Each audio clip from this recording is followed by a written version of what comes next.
This is a map of Native American languages at the time of European contact, and as you can see, there weren't any languages spoken in large swaths of the eastern United States. Nobody lived in the environmentally rich Ohio Valley, or the game-plentiful eastern woodlands, or the luscious Florida wetlands.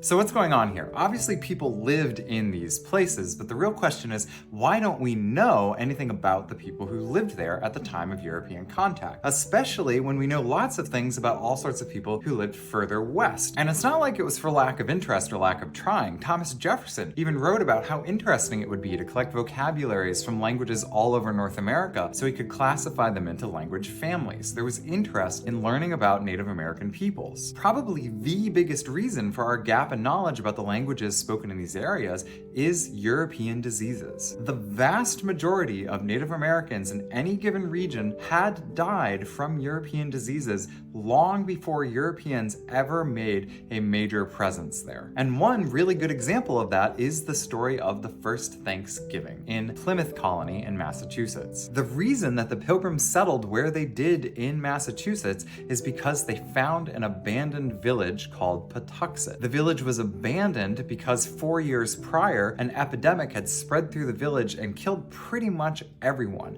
and anyone who was left over went to live with the neighboring Massachusetts tribe. So because the land was already cleared, it made it much easier for them to build their settlement there. And that's why the man named Tisquantum, who history knows as Squanto, was in the area, because he had come back to his village of Patuxet only to find that everyone in the area had died. But because he had spent time as a Spanish slave and then lived in England for a little while, he spoke English, so he served as an interpreter between the Pilgrims and the local Wampanoag people. That story is a really good example of how entire communities were ravaged and wiped out by European diseases before the Europeans themselves ever arrived in the area. In this case, those diseases probably spread northward from Jamestown, or maybe even as far south as Spanish Florida. Florida itself is another really good example of this. At the time of Spanish arrival in Florida in 1520, there were probably something like 700,000 Native Americans living in what is today the modern state of Florida. By 1700, there were only about 2,000. So a lot of groups had simply vanished before we ever had a chance to learn about them or their languages. The second reason we don't know a lot about many Eastern tribes is the Appalachian Mountains, and also the Proclamation Line of 1763. After the French and Indian War / the 7 Years' War,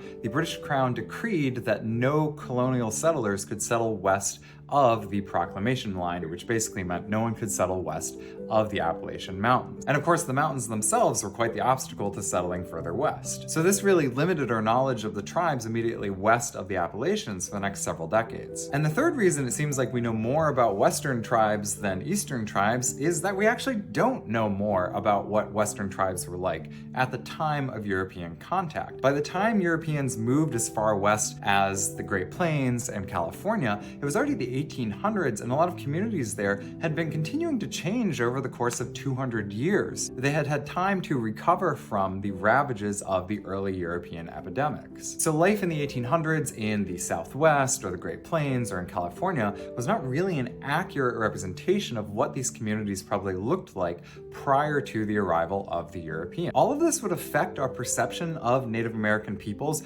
up until today. The Americas were often seen as a virgin wilderness by so many Europeans precisely because so many areas had been rewilded after they had been abandoned by communities that had been devastated by disease. Recent aerial scans of Amazonian jungles are still finding lost cities in the jungle with clear evidence that we used to have large, complex civilizations and trade networks all throughout what is now a jungle. Some scholars even think that portions of this jungle used to be savanna and farmland before it was abandoned and overgrown. This also gave rise to the idea that Native Americans lacked complex societies precisely because those societies had undergone societal collapse in the wake of devastation by disease. This caused intergenerational trauma, collapse of social institutions, mass population movements. There are so many examples of one community going to live with another community and being absorbed by them precisely because most of them had died off from disease. This is exactly what happened with the Patuxet. They probably went to live with the local Massachusetts tribe. So it's only in recent decades that scholars have begun to realize just how much European epidemics have distorted our understanding of Native American peoples